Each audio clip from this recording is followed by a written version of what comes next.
Drug shortages at West Michigan hospitals. Tonight we're learning just how big of a problem this is. Last night we told you about drug shortages in West Michigan pharmacies, including a shortage of Adderall.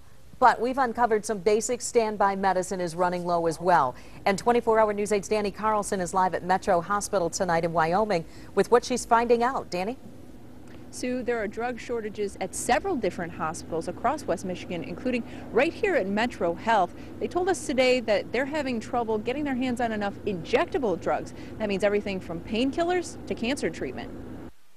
There's very few disease states that these shortages don't affect. Ross Eardley is Metro's pharmacy clinical coordinator. He says these injectable drug shortages are the worst he's ever seen, and he hopes this is rock bottom. Obviously, we hope the system gets fixed. We hope this is about as bad as it gets, because for it to get worse from now, it is just, if nothing else, it increased a lot of costs and a lot of work on the part of all the healthcare professionals caring for patients. And worst case scenario, there comes a time when there just plain wouldn't be a drug that a patient needed. Eardley says shortages used to be a problem the hospital pharmacy had to deal with once or maybe twice a month until this past year.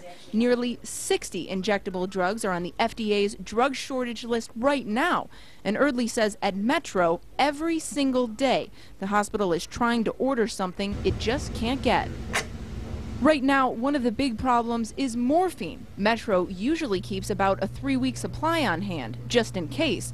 But now they're down to less than a week. If the person can't get the drug that they need, that could be a big problem. Certainly, yes. And that's why we have to spend so much time and so much effort staying on top of these, making sure that we have the first-line agent, or at least a good alternative to the first-line agent, available at all times. Luckily, morphine is one of those drugs that has some substitutes, but finding other drug combos for a prescribed drug can create its own set of problems. Different side effects, more chances for mistakes, and more cost, just to name a few. Should patients be concerned?